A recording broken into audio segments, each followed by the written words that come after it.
La tuberculose, il s'agit d'une maladie infectieuse dont les conséquences sont non seulement sanitaires, mais également sociales et économiques. Les malades de la tuberculose sont souvent confrontés à la stigmatisation. Témoignage à suivre dans Capsule Santé avec un reportage au Burkina Faso. Bonne écoute.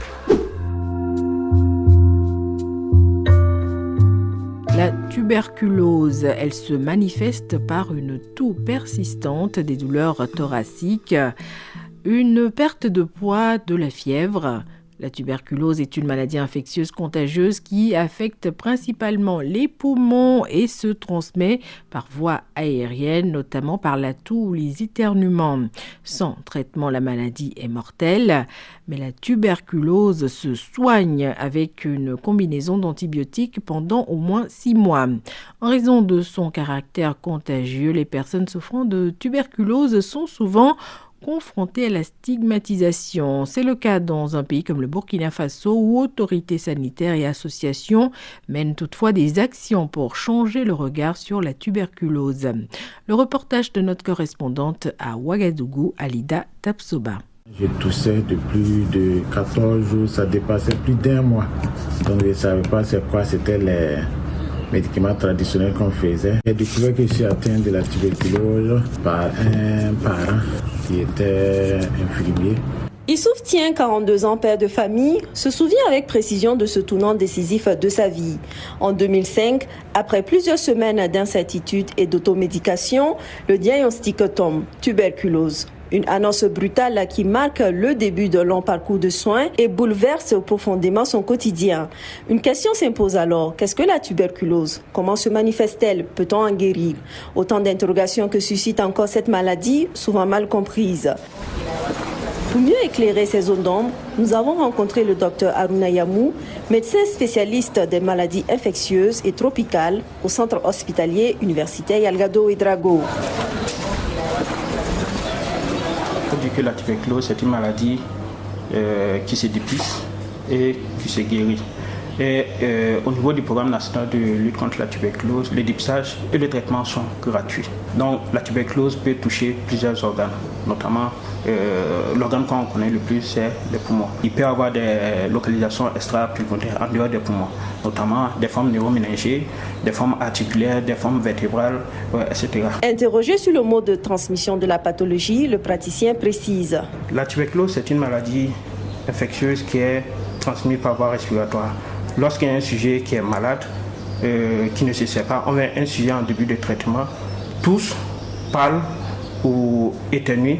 Voilà, donc il y a des gouttelettes de salive qui sont émises et à travers ces sécrétions, un sujet peut se contaminer. Je dirais que la probabilité de contamination est faite dans un endroit clos, voilà, qui est mal ventilé, et à ce moment, s'il y a un sujet qui tousse, une autre personne peut être contaminée.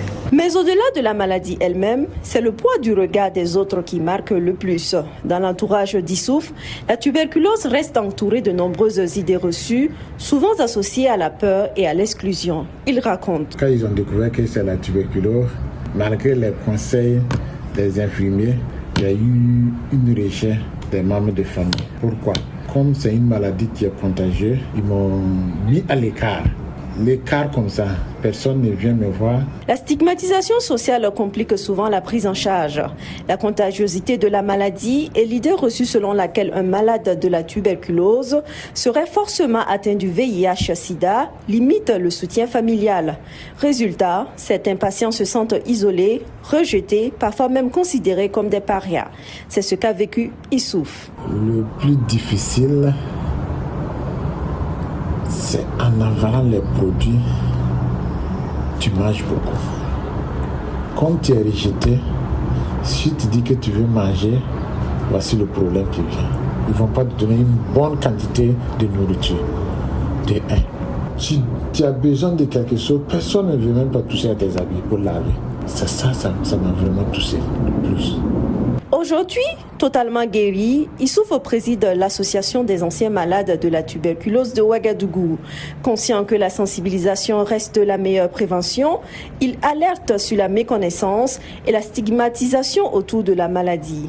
faute de fonds, l'association peine à agir pleinement et lance un appel aux autorités pour soutenir ces campagnes. Pour mieux cerner la perception de la tuberculose chez les jeunes, nous sommes allés à la rencontre de plusieurs d'entre eux dans un grain de thé à Ouagadougou. À la question de savoir ce que leur évoque la tuberculose, les réponses sont souvent hésitantes. Alors, quand on parle de tuberculose, qu'est-ce qui vous vient à l'idée en premier lieu? C'est une maladie. C'est une maladie pulmonaire. Je pense que c'est une maladie. Ouais. Je crois que c'est une maladie pulmonaire. Pour moi, je crois que c'est une maladie infectieuse. Oui, je pense que c'est la... Ok. Selon vous, si quelqu'un qui a la tuberculose vient actuellement ici, entre vous, comment vous allez réagir? Je ne vais pas m'approcher de la personne, je vais l'écarter. Ces perceptions contrastent avec les données officielles. En 2024, au Burkina Faso, près de 9000 personnes ont été diagnostiquées et mises sous traitement, avec un taux d'incidence d'environ 43 cas pour 100 000 habitants. Ces chiffres reflètent à la fois l'ampleur de la maladie et les efforts continus de dépistage et de prise en charge, selon l'Organisation mondiale de la santé et les annuaires statistiques nationaux. Alida Tapsoba à Ouagadougou pour la Deutsche Welle. Et j'ajoute que la prévention de la tuberculose passe par la vaccination. Le vaccin BCG protège principalement les enfants contre les formes graves. DW. La tuberculose, le VIH-Sida, le paludisme, la poliomyélite et les maladies tropicales négligées. Ce sont quelques-unes des maladies qui continuent d'affecter gravement le continent africain. Pourtant, lutter contre ces maladies sera de plus en plus difficile en raison notamment du retrait des États-Unis de l'Organisation mondiale de la santé. Un retrait qui a provoqué un véritable séisme dans le système de santé mondial. Non seulement les États-Unis sont l'un des membres fondateurs de l'OMS, mais ils en étaient aussi traditionnellement le principal contributeur, représentant près de 15% de son budget. Ce retrait crée un déficit de financement critique qui affecte de manière disproportionnée l'Afrique, où les dépenses de l'OMS sont largement consacrées à la lutte contre les maladies infectieuses et au renforcement des systèmes de santé encore fragiles. En 2020-2021, l'OMS, par exemple, a alloué 17,6 millions de dollars, soit 15 millions d'euros au Malawi. L'organisation n'a pas publié de chiffres récents, mais de nombreux analystes du financement du développement prévoient une réduction de ces fonds suite au retrait américain. Maziko Matemba est militant pour la santé au Malawi.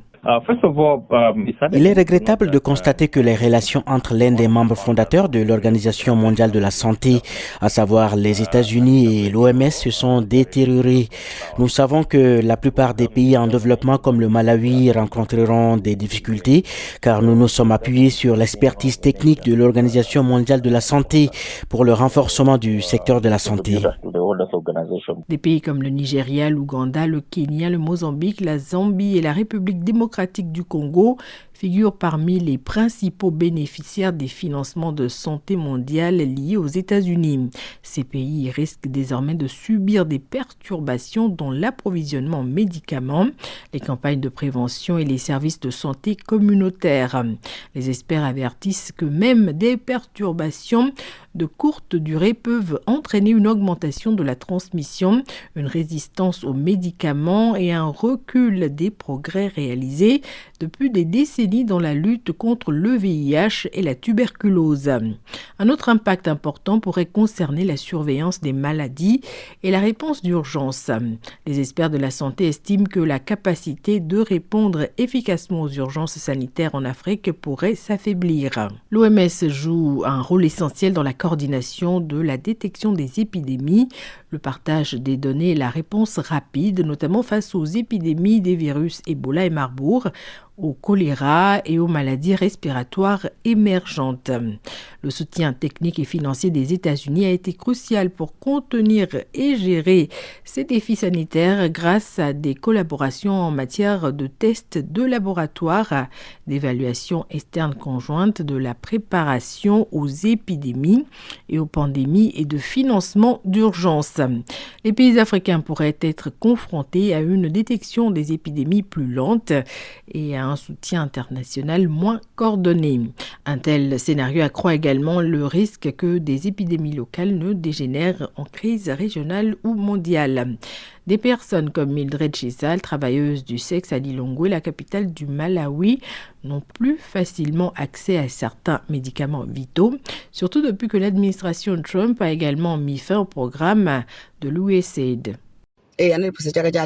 Je faisais partie d'une association appelée Female Sex Workers Association qui collaborait avec l'USAID pour nous permettre d'accéder à des médicaments comme la PrEP.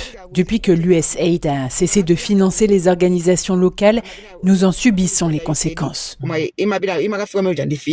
La PrEP est un comprimé antirétroviral que les personnes exposées au risque de contracter le VIH peuvent prendre pour prévenir l'infection. Au-delà de la réponse d'urgence, les programmes soutenus par l'OMS en Afrique contribuent à la formation du personnel de santé, à la santé maternelle et infantile, aux campagnes de vaccination et à la gouvernance sanitaire. Les coupes budgétaires dans des domaines essentiels pourraient contraindre les gouvernements à emprunter davantage, augmenter les dépenses de santé des ménages et aggraver les inégalités en matière de santé. Capsule Santé, c'est déjà fini pour aujourd'hui. Merci à Chimoewe Badatapour pour ce sujet sur le retrait des États-Unis de l'OMS et ses éventuelles conséquences. Et merci à vous pour votre attention.